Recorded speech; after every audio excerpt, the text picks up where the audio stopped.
Hai yang pandai, anda bersama Sekimi dalam Study Tips Teknik Belajar. Kenapa nak kena tahu ni? Sebab kalau anda nak jadi student yang power, berjaya, mantap, anda kena tahu undang-undang belajar SAINS. Bukan duit sen-sen tu tau. SAINS itu adalah 5 elemen C, E, N, T dan juga S. Jom tengok C yang pertama iaitu control, di mana anda kena mengawal diri anda untuk belajar. Anda perlu mengawal jadual anda perlu mengawal lokasi di mana anda belajar dan juga anda perlu mengawal bahan pembelajaran anda. Bahan tu macam mana?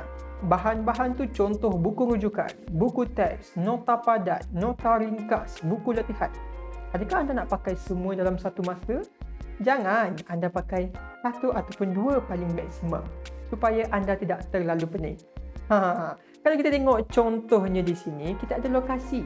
Kalau lokasi macam mana pula? Kalau lokasi dia punya situasi ada dua. Awak suka tempat yang tenang. Contohnya, saya suka tempat yang tenang, tempat yang tiada bunyi.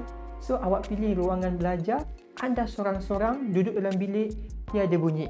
Tapi, kalau ada yang datang dekat dia cakap macam mana? Saya suka tempat yang bising sikit lah. Saya tak boleh lah senyap-senyap ni. Saya kena berbual dengan rakan-rakan. So, anda belajar dekat kafe. Sebab kalau di kafe, ada bunyi-bunyi mesin kopi, bunyi orang berbual sedikit. So, anda boleh selesa untuk belajar. Nampak tak?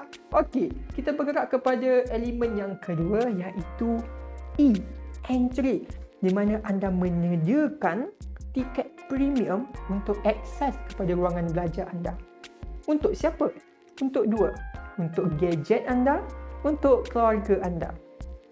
Gadget tu macam mana, Kalau gadget tu kan ada laptop, ada telefon. Adakah sesuai untuk dibawa masuk untuk anda belajar? Sebab kalau anda membawa masuk sentiasa, kemungkinan besar anda bukan belajar, tapi anda melihat media sosial. Nampak tak? Kalau yang cerita keluarga macam mana? Kalau ada adik-adik yang kecil, kan dia akan membuat bising, dia akan mengganggu anda. So, untuk mengelakkan situasi tersebut, anda jangan bagi tiket premium dekat adik-adik anda. Nampak tak? So, dengan ini, kita dapat mengurangkan distraction, dapat mengurangkan gangguan semasa anda belajar. Mudah je kan? Dan kita tengok poin yang ketiga iaitu N, needs. Okey, sebagai contoh, anda ada dua topik yang anda kena cover. Satu yang susah, satu yang sederhana. Tapi yang susah ni hanya satu je soalan yang ditanya. Tapi yang sederhana ada 4 soalan yang ditanya. Awak nak pilih yang mana? Nak 1 ke 4? So, kita pilih yang 4. Sebab kalau yang 4 lebih berbaloi untuk kita belajar. Nampak tak? Itu barulah kita cakap merangka strategi mengikut keperluan soalan. Study smart, not latihan. Dapat? Dan kita bergerak kepada poin yang keempat iaitu time. Di sini anda kena kenal pasti diri anda. Bila masa minda anda berfungsi aktif pada tahap yang maksimum. Supaya apa? Supaya anda tidak membuang masa. Sebagai contoh, kalau anda aktif pada waktu malam jam 8 hingga 10, itu waktu aktif anda. Kalau anda belajar pada waktu petang, 4 jam, 5 jam macam mana pun anda tak aktif kan? So, rugi sebab anda tak dapat 100% apa yang anda belajar. Tapi, kalau anda ambil masa 8 hingga 10 dan awak menyusun jadual dengan baik, walaupun setengah jam anda belajar, anda dapat 100% ilmu yang anda kejar. Dan juga untuk time ini anda perlu tahu berapakah kemampuan anda untuk fokus, berapa lama. Ada yang boleh fokus setengah jam, ada yang boleh fokus 1 jam, ada yang boleh fokus 2 jam. So, awak kena kenal diri anda masing-masing. Dapat tak? Dan kita bergerak kepada S yang terakhir iaitu scale, skala pembelajaran anda.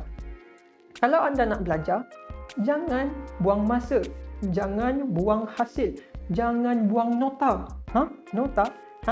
Untuk skill ini, dia lebih penting kepada nota yang disediakan.